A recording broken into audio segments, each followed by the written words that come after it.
美国总统拜登周二签署总值4300亿美元的通胀削减法案。该法案被民主党人视为在中期选举中提高胜率的一个筹码。与此同时，它也被外界解读为美国试图限制中国的又一个举措。有分析称，该法案提出的电动汽车补贴规定等等，意图将中国排除在供应链之外。不过，分析指出，美国想要实现这一目标并不容易，拜登想通过这一法案压制通胀也不容易。拜登周二在白宫正式签署总值高达4300亿美元的通胀削减法案。他形容法案是美国人的胜利，并再次放话会重建美国。With this law, the American people won, and the special interests lost. It's about delivering progress and prosperity to American families. 白宫宣称，该法案将在未来10年内将政府的预算赤字减少约3000亿美元。声明提到，除了要让美国家庭降低开销，还要对抗气候危机以及减少政府财政赤字，并且要让那些大型企业缴纳他们应该缴纳的税费。据美国有线电视新闻网介绍，给大企业加税是通胀削减法案所需资金的主要来源，预计将筹集约7000亿美元资金，其中约4000亿美元将集中用于能源安全和气候投资。因此，通胀削减法案的另一个名字叫做气候法案。由于通货膨胀是当下许多美国人特别担心的问题，所以拜登政府选择用通胀削减法案这个名称。不过，不少声音认为，该法案并不能解决通胀问题，反而有可能会加剧通胀。美国国会预算办公室早前也承认，该法案不会降低通胀，只会对今明2年美国的通胀产生微不足道的影响。Naming it anti-inflation is a joke. This is going to be very inflationary almost immediately. I'm an investor. I'm trying to figure out what happens next should this pass? And what does it mean to me as an investor? What do I do with this policy? And so I asked myself, well, nobody's happy. So if I think about what's going to occur in the midterms, if the idea here was to get this bill driven through to show accomplishment of this administration. 中期选举临近，这个法案的政治意味浓厚，拜登也忙着为自己辩护。Democrats sided with the American people, and every single Republican in the Congress sided with the special interest in this vote. Every single one. 纽约邮报上周四发表社评，对通胀削减法案进行批评。文章指出，去年民主党人用一个假装刺激经济的法案为美国带来了飞涨的物价，现在又用另一个假装对抗通胀的法案来打击经济。文章还认为，法案要求的数千亿美元税收将重创美国人，可能造成经济衰退加剧，整个美国可能会因此陷入困境。在这个法案里面有3960亿美元的关于应对气候变化的支出，但这个支出来看，其实我通过我个人的测算，在未来5年，也就是到2026年，它这个支出是会增加联邦的财政支出的。那这也意味着，如果增加联邦的财政支出，肯定会进一步的加剧通胀的压力，并不是减缓。所以说，从这个角度来看，我觉得它的这个法案从中短期其实对美国的通胀的缓解作用是非常有限的。这项法案的另一大争议还在于，它企图排除质优价廉的中国商品。美国《时代》杂志周二报道称，通胀削减法案包含的电动汽车补贴规定，意图将中国排除在供应链之外。该法案规定，向购买电动汽车的美国人提供约合人民币2.7万元到5万元不等的税收抵扣补贴，但前提是所购电动车必须在北美制造，且所使用的电池中至少有40%的金属原料和矿物要在美国或者与美国签署自由贸易协定的国家开采提炼。分析指出，这相当于排除了中国的锂电池供应链，并试图以美国为中心重组全球电动汽车供应链。首先，这个通胀削减法案，我觉得是一个美国典型的贸易保护主义的做法，这是一点。然后再一个，在这个背景之下，我们看到了，其实以这个通胀削减法案为契机，美国现在针对中国的这个所谓的绿色产业链的战略是基本上成型的。但《时代》杂志认为，美国政府想要实现这一目标很困难，因为生产锂电池的绝大多数矿物、组件和电池成品都来自中国。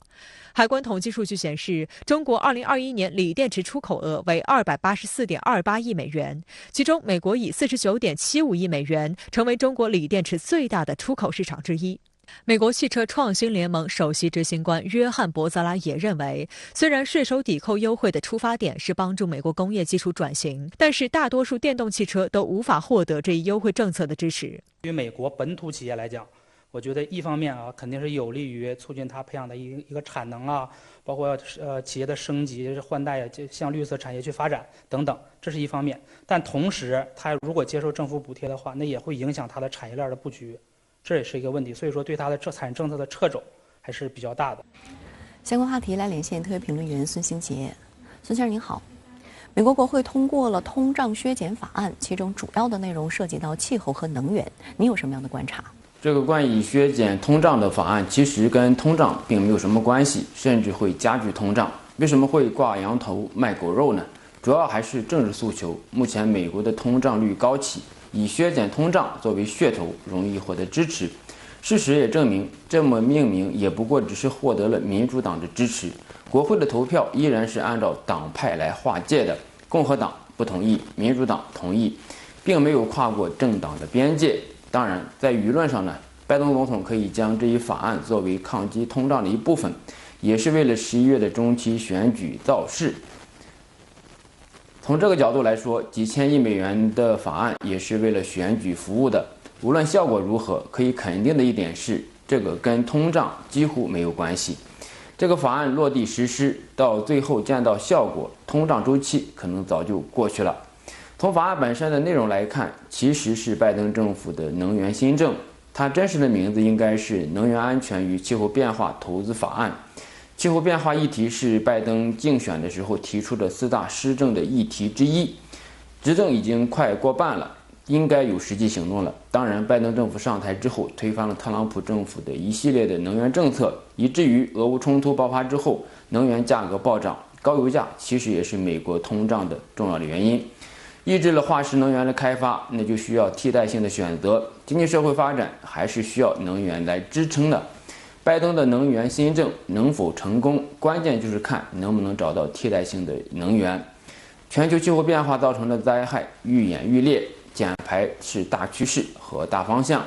能源结构的变化背后呢，是产业结构的根本的调整，而产业结构和布局的变化，则必然会造成国家财富、就业岗位等一系列的调整。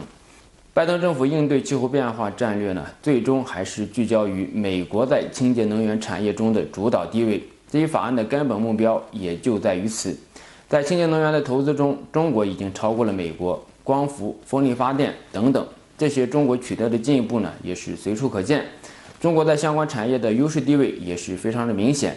拜登政府的法案不只是要发展美国的新能源产业，也是要对中国进行阻击，其实是对华战略技术竞争的延伸。所谓的小院高墙政策，就是将美国认为重要的产业纳入到高墙之内，结成美国主导的产业技术联盟，对中国进行脱钩和隔离。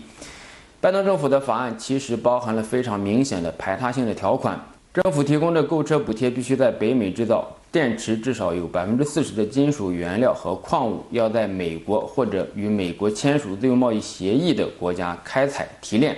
众所周知，中国是汽车电池的主要生产基地。事实上，美国的电动汽车的补贴是排除中国的，这是非常明显的保护主义。当然了，任何产业的发展需要依靠市场竞争，是按照市场自身的逻辑而成长起来的。美国的排他性的补贴未必能够提升美国的新能源汽车的水平，但可能会增加美国电动车的成本，进一步推高物价。美国最近试射了民兵洲际导弹，强化在印太地区的战略威慑。此前，美方射弹曾因俄乌危机及佩洛西窜台2度推迟。您对此又是如何观察？从特朗普政府推出印太战略之后，印太从一个概念变成了美国的战略。拜登政府上台之后呢，将印太战略作为首要的对外战略，全面升级印太战略。印太战略的本质就是建立美国主导的军事、经济、技术、产业、价值观联盟。而这个联盟主要是为了遏制围堵中国。事实上，从奥巴马政府推出亚太再平衡之后，美国的军力从大西洋向太平洋调整，现在美国的核潜艇60%在太平洋地区，这一调整还会继续。美国为什么要强调所谓的对华威慑力呢？我个人认为，战争越来越不是大国政治的工具，也不是大国关系的选项。所谓的威慑其实是一种战争状态。美国已经将中国作为主要的竞争对手，尤其是不断的炒作中国威胁论，为美国的军备升级提供理由。印太战略的底色就是美国主导的军事联盟，印太司令部呢也获得了越来越多的资源，从整体上来看，美国在太平洋地区的军事部署更加具进攻性。首先，美国的军事部署进一步向亚洲大陆靠近。美国去年从阿富汗撤军，回撤到了太平洋，但是呢，美国在太平洋的部署却更加的逼近亚洲大陆，尤其是在朝鲜半岛和中南半岛。在此基础上，美国在关岛、日本等地的军事部署也在强化。其次，在美日澳印四方形成的印太四方框架之内，推进双边和小多边的合作，包括日澳之间的军事合作。最后，美国强化了核岛体系，尤其是萨德系统的部署，事实上打破了东亚地区的战略平衡。如果美国在东亚地区进一步部署反导系统，无疑会引发新一轮的军备竞赛。美国现在大打台湾牌，一方面是掏空和虚化一个中国原则，另外一方面是将中国做出的反制炒作为中国威胁，以此来动员盟国。通过台湾牌，美国为升级印太的军力部署找到了借口，同时呢又强化了美国的军事同盟关系，将原来的双边军事同盟转向小多边同盟。